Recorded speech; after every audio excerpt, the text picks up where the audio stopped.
pessoal, tudo bem com vocês? Bem-vindos a mais um vídeo do canal.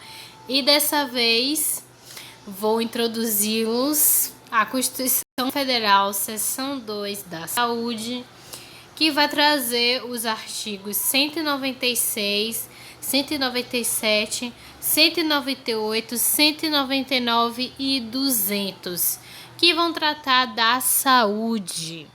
Então, bora lá. Pronto.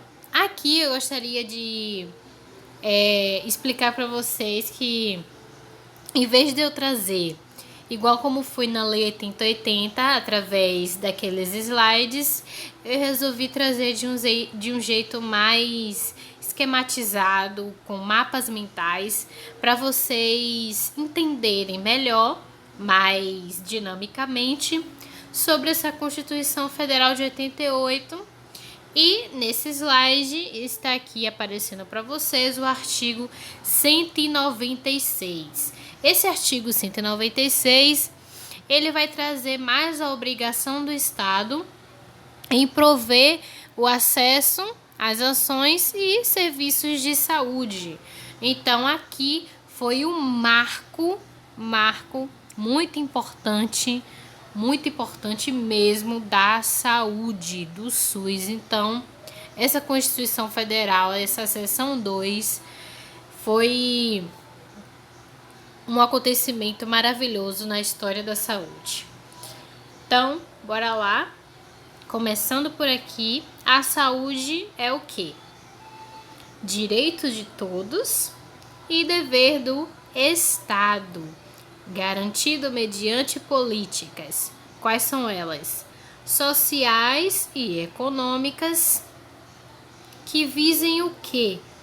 A redução do risco de doenças e de outros agravos, e ao acesso universal e igualitário do quê? Das ações e serviços para sua pró-pró-ré, promoção, proteção e recuperação.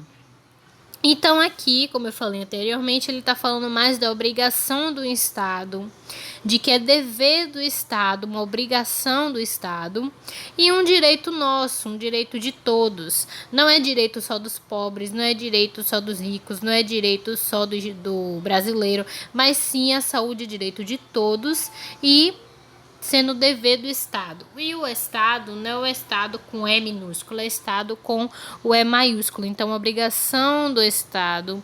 E foi garantido mediante essas políticas sociais e econômicas. Econômicas como o quê? Empregos, políticas sociais como o programa do Bolsa Família, por exemplo. E que visa o quê? A redução desse risco de doenças e de outros agravos, que é mais como uma prevenção, e também do acesso universal e igualitário. Então, o acesso é universal a todo mundo, o acesso é universal a todos, todos são iguais perante a lei.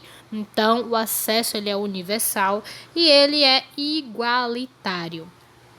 Para ações e serviços, para o quê? Promoção, proteção e recuperação. Então, eles vão visar promover saúde, proteger a saúde também, se não conseguir promover e proteger, a sua recuperação. Então, seguindo aqui, passando do esqueminha, vamos para o próximo, que é o artigo 197, que vai falar sobre como o sistema ele é organizado. Então, como esse sistema ele vai ser organizado? Bora lá. São de relevância pública as ações e serviços de saúde, cabendo a quem? O poder público, não é poder privado, é o poder público dispor de quê? Nos termos da lei. Sobre o quê? Chamado de refico, regulamentação, fiscalização e controle. Refico. devendo que a sua execução ser feita diretamente, através de terceiros e também por quem? Por pessoa física ou jurídica de direito privado. Não é direito público, é direito privado. Eles costumam trocar o direito privado por direito público, então fiquem atentos que o correto é direito privado. Então, aqui no artigo 197, ele está falando que essas ações e serviços de saúde cabe ao poder público dispor na lei sobre o que? Ele vai regulamentar, ele vai fiscalizar e ele vai controlar, refico. Devendo a quem? Sua execução ela pode ser feita diretamente pelo Estado ou através de terceiros. Terceiros por quem? De forma complementar. Complementar quem? A gente lembra das instituições privadas, as filantrópicas, assim, fins lucrativos também. E também por pessoa física ou jurídica. Pessoa física a gente pode lembrar de um farmacêutico, um médico, um consultório. Pessoa jurídica, empresas, tá vendo? Empresas, eu botei até uma imagem de uma empresa. Então, pessoa física, você vai lembrar de um farmacêutico, um médico, um nutricionista, um fisioterapeuta e etc. E pessoa jurídica, você vai lembrar mais de empresas de direito privado. Então, lembre-se bem que não é direito público, é direito privado, cabendo ao poder público, não é poder privado. Lembre-se também do REFICO, que é regulamentação, fiscalização e controle. Lembre-se também que é de relevância pública, não é de relevância privada. Pronto. Então, aqui vocês já conseguem, através desses esquemas, desse mapa mental, já ter uma ideia do artigo 197. Prosseguimos aqui agora para o artigo 198, muito importante. Bora lá começar esse artigo 198. As ações e serviços públicos de saúde integram o quê? Uma rede. Como é que vai ser essa rede? Regionalizada e hierarquizada. E consiste em o quê? Um sistema único. E como ele vai ser organizado? Ele vai ser organizado de acordo com as diretrizes. E quais são essas diretrizes? Descentralização, com direção única em cada esfera de governo. Ao atendimento integral com prioridade para as atividades preventivas, sem prejuízo, sem prejudicar os serviços assistenciais. E por último, nós temos a participação da comunidade, que também pode ser chamada de controle social. Então, se você vê na prova, controle social é a mesma coisa que participação da comunidade, são sinônimos. Então, participação da comunidade é a mesma coisa que controle social. Então, aqui a gente vê como essas ações e serviços públicos, eles são organizados. Então, eles são organizados em uma rede regionalizada e hierarquizada. Então, regionalizada vai se adequar às regiões e hierarquizada, você lembra dessa pirâmide aqui, de atenção básica à saúde, que é atenção primária, pode ser também estratégia de saúde da família, o NASF.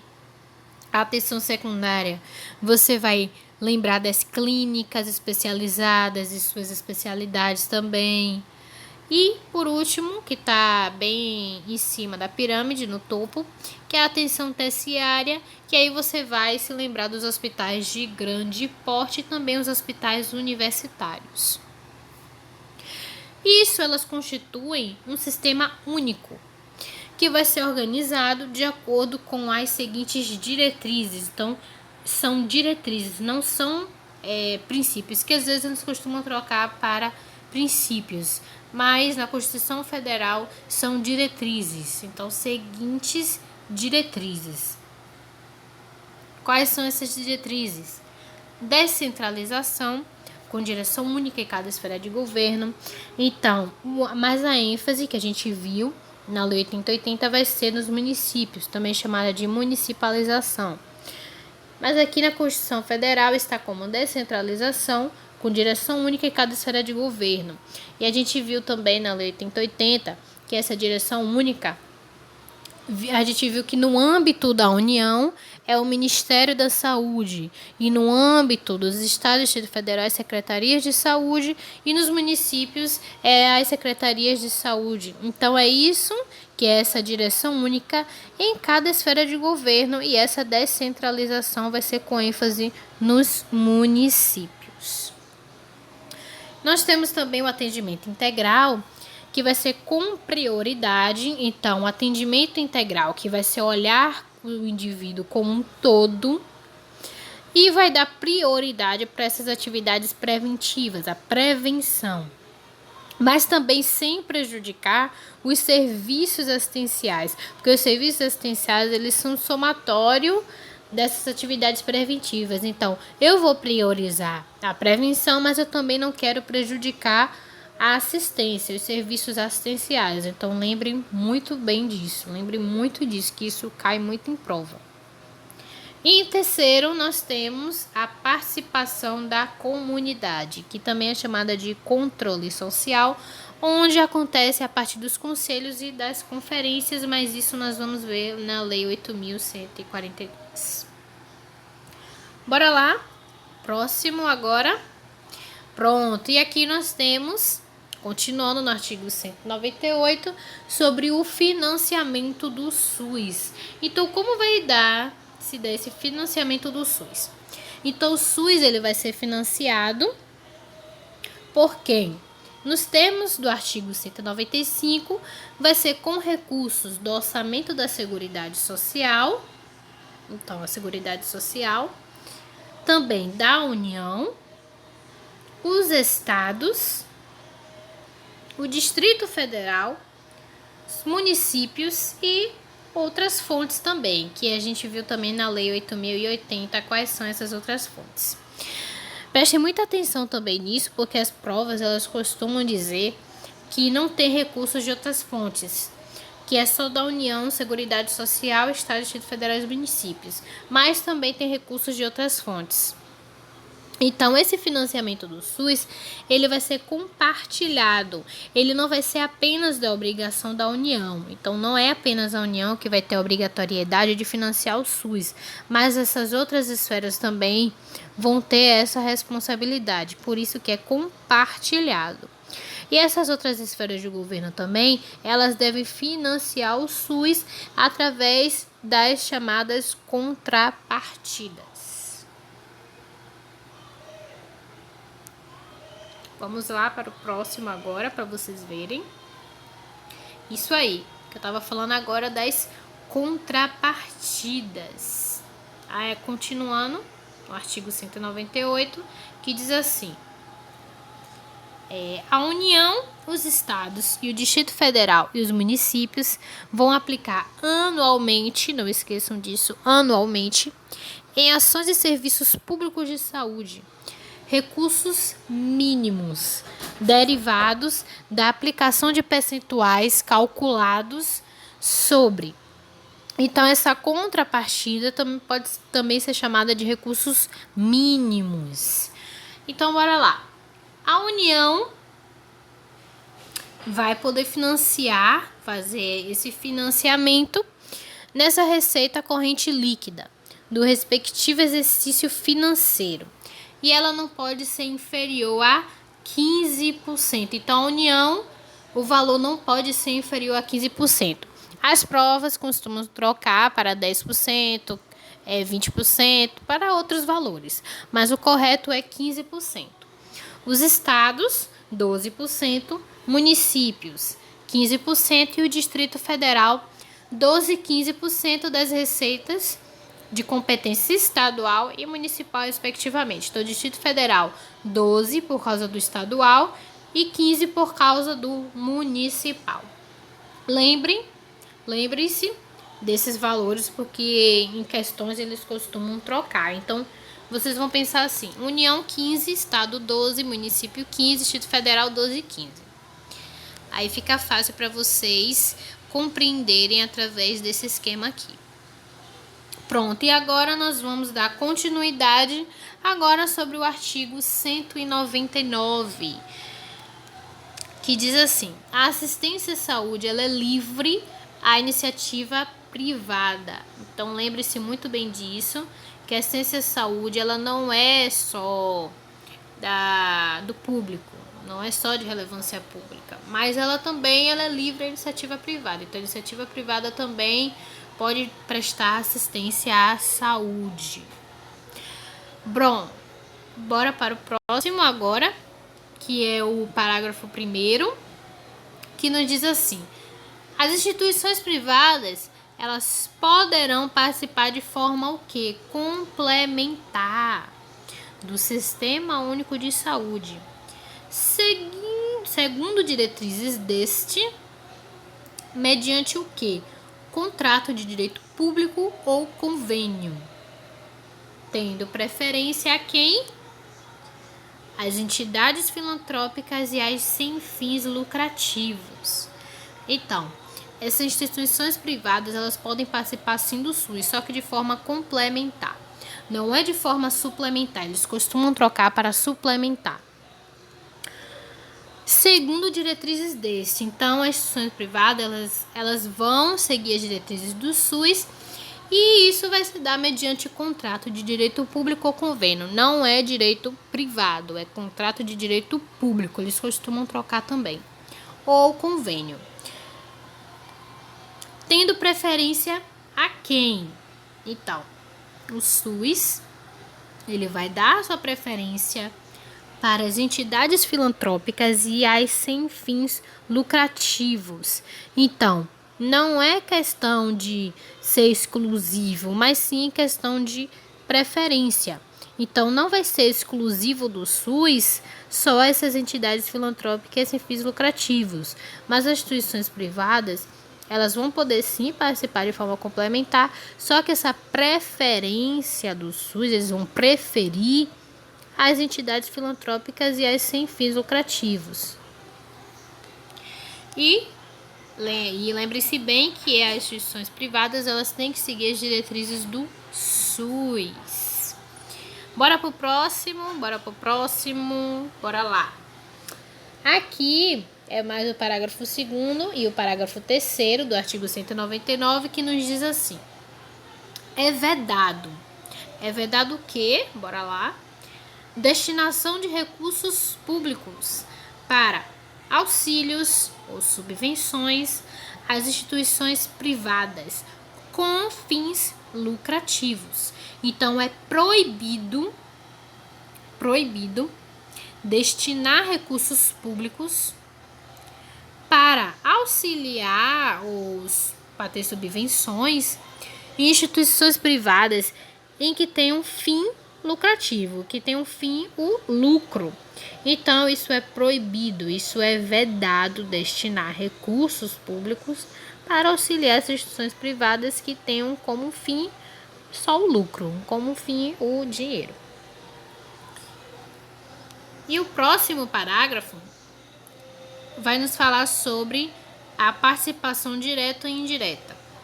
Então, é vedada a participação direta ou indireta de empresas ou capitais estrangeiros na assistência à saúde do país, salvo nos casos previstos em lei. Qual lei? Na Lei 8080, que a gente já viu, no artigo 23, onde diz lá que é permitida essa participação direta ou indireta, mas tem lá os casos onde é permitida essa participação do capital estrangeiro aqui no nosso país. Mas na Constituição Federal ela é vedada e no 8080 ela é permitida. Então, preste muita atenção nisso também quando cair nas provas, porque ela não é absolutamente vedado, não é vedada e pronto, e acabou. Não, tem casos onde ela é permitida, que é na Lei 8080. Então, fiquem bem atentos aí também para não causar confusão na hora da questão. Espero que vocês tenham entendido até aqui através dos esquemas, que ajudam bastante. Os mapas mentais ajudam muito a fixar o assunto, a entender o assunto. Fica mais dinâmico, mais divertido de aprender. E aqui vai nos falar sobre o parágrafo 4º também, continuando do artigo 199, que ele inicia assim para a gente. A lei disporá sobre as condições e os requisitos que facilitem o quê? A remoção do quê? Órgãos, tecidos e substâncias humanas para que fim?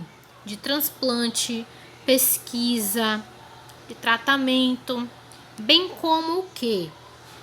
A coleta, processamento e transfusão de sangue e seus derivados, sendo vedado todo tipo de comercialização. Por motivos bem óbvios, né, gente? Bem claros. Só no mercado negro que, infelizmente, isso acontece, que é ilegal. Mas todo tipo de comercialização é proibido, é vedado comercializar órgãos, tecidos, substâncias humanas. Então, isso é vedado. Então, aqui na lei, ela vai dispor bem dessas condições, desses requisitos, para facilitar essa remoção dessas substâncias, desses órgãos e tecidos, tendo como fim transplantar, pesquisar e tratamento. Também sua coleta, processamento e transfusão de sangue, mas sendo vedado, obviamente, a sua comercialização. Espero que esse esquema tenha esclarecido para vocês, tenha ficado mais fácil a compreensão. E agora nós vamos dar continuidade ao artigo 200 do SUS, onde ele vai falar sobre as suas competências e além de outras atribuições. Então, qual é a competência do SUS? Controlar e fiscalizar procedimentos, produtos e substâncias de interesse para a saúde e participar da produção de medicamentos, equipamentos imunobiológicos, hemoderivados e outros insumos. Então, o SUS ele vai controlar, participar no controle, na fiscalização de procedimento, por exemplo, no dentista, onde faz o procedimento dentário, de produtos, de substâncias de interesse para a saúde, seja uma substância com fim estético. E ele também vai participar nessa produção desse medicamento, desse equipamento, desse imunobiológico, dessa vacina, desses derivados do sangue, do plasma e de outros insumos. Fiquem muito atentos também nessa parte, porque na prova eles vão tentar restringir, colocando apenas na questão, mas o SUS ele trata de toda essa questão. Executar as ações de vigilância sanitária e epidemiológica, bem como as de saúde do trabalhador. Isso aqui está certíssimo, correto. E para lembrar, vocês lembram que lá na Lei 8080, ele vai dar os conceitos dessa vigilância sanitária, epidemiológica e seu trabalhador. Então, aí a gente já dá para lembrar na hora da prova, sim. Ordenar a formação de recursos humanos na área da saúde. Então, o SUS ele vai ter como competência ordenar a formação desses profissionais na área da saúde. E muitas questões também que eu já vi, eles substituem muito essa palavrinha ordenar por coordenar. Então, o SUS, primeiro, ele precisa ordenar. Então, não dá para ver coordenação sem ordenação. Então, é ordenar a formação de recursos humanos na área da saúde, na área de saúde. E outra observação também é que na prova eles também, além de trocar por coordenar, eles costumam trocar também e colocar no final de todas as áreas, mas não é de todas as áreas, é na área de saúde, lembre-se muito disso. Participar da formação da política e da execução das ações de saneamento básico. Então, além de ser uma competência do SUS, também é uma ação intersetorial, porque ele não vai fazer isso sozinho, vai ter outros também participando dessa formulação dessa política e também nessas execuções de ações de saneamento básico. Lembrando que não é uma exclusividade do SUS o saneamento básico, mas ele vai participar porque isso influencia na nossa saúde, o saneamento básico. Incrementar em sua área de atuação o desenvolvimento científico, tecnológico e a inovação. Então, o SUS ele vai incentivar pesquisas em desenvolvimento científico, tecnológico e também em inovar. Então, o SUS ele vai incentivar essas pesquisas na área da saúde. O próximo, que é o sexto agora, inciso, fiscalizar e inspecionar o que? Alimentos, compreendido o seu controle do seu teor nutricional, que é aquele rótulo que vem na embalagem dos medicamentos ou dos alimentos. E também bebidas e águas para consumo humano, não é consumo animal, é consumo humano, porque nas questões também eles costumam trocar para consumo animal ou colocar e consumo animal, mas não, é consumo humano. O que? Alimentos, bebidas e águas. Também o controle do seu teor nutricional. Participar do controle e fiscalização da produção, transporte, guarda e utilização de substâncias e produtos o quê? Psicoativos, tóxicos e radioativos. Lembrando novamente aqui o verbo participar. Então, o SUS ele não vai fazer isso sozinho novamente. Ele vai participar junto com outros órgãos em controlar e fiscalizar a produção, transporte, a guarda e a utilização dessas substâncias que tenham um teor psicoativo, que vai mexer com o nosso sistema nervoso central, causar uma mudança no nosso comportamento, psicoativo, tóxico também e radioativo. E por último, ele vai colaborar na proteção do meio ambiente, que nele vai estar compreendido do trabalho. Lembrando novamente que esse verbo colaborar, ele não vai fazer isso sozinho. Ele é uma ação também intersetorial, ou seja, com outros setores também vão participar, outros órgãos vão participar também, colaborar na proteção do meio ambiente e nele compreendido do trabalho. Então, além do meio ambiente, nele também vai estar compreendido do trabalho. Nas provas, eles costumam excluir o do trabalho, ou menos o do trabalho, exceção do trabalho, mas vai estar compreendido também o do trabalho. Por quê? O trabalho vai influenciar na saúde do trabalhador. Então, lembre-se que na 8080 tem lá o conceito de saúde do trabalhador, tem lá vários incisos sobre a saúde do trabalhador. Então, o trabalho vai influenciar na saúde e o SUS, uma das competências vai ser isso, compreender o do trabalho também. Bom, espero que tenham gostado do vídeo. Muito obrigada se você assistiu até aqui. Comente abaixo sugestões de vídeos da área da saúde, de leis que você gostaria de ver aqui. Eu prometo que irei entregar o meu melhor para vocês. Curta o vídeo se você gostou. Inscreva-se no canal que posteriormente eu estarei soltando mais um vídeo mais relacionado às questões sobre essa Constituição Federal. Para o vídeo não ficar muito longo, então eu resolvi deixar as questões separadamente. Então, se você não quer perder, inscreva-se no canal, curta o vídeo, comente abaixo também para saber que vocês estão gostando. E mais uma coisa, uma observação. Se vocês gostaram desses esquemas, dos artigos 199, 198, do 197 também, do 196, podem me mandar uma mensagem com o e-mail de vocês ou algum outro contato para eu mandar esses esquemas para vocês, para ajudá-los nos estudos. E eles ajudam bastante, eles me ajudaram, eles vão ajudar vocês também. Então, até a próxima, fiquem com Deus e tchau.